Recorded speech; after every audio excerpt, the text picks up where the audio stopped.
Ano nga ba ang ibig sabihin kapag ang isang class guidon ay nireretiro? At bakit napakahalaga ng seremonyang ito? Ang class guidon ay higit pa sa isang bandila.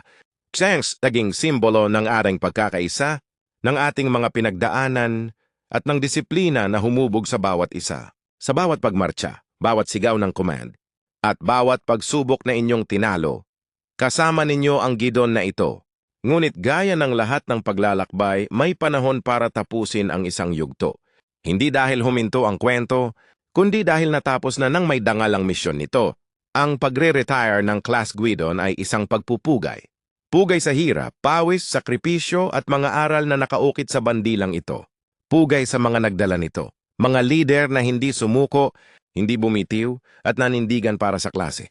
Kapag ang guidon ay itinupi at inuwi sa pahingahan, simbolo ito ng pagtatapos ng inyong yugto bilang isang klase at simula ng panibagong misyon bilang mga mandirigmang handang harapin ang mundo. Ngunit tandaan, kahit i-retire ang bandila, hindi kailanman nire-retiro ang espiritu ng inyong klase. Mananatili ito sa puso ng bawat isa, buhay, matatag at handa sa susunod na hamon. Ngayong araw, buong paggalang nating nire-retiro ang class guidon bilang huling pagpupugay sa isang yugtong tinapos ng may tapang, dangal at pagkakaisa. Comment down below kung anong class ka at huwag kalimutang like, follow at share para sa mas marami pang marine motivation at military content.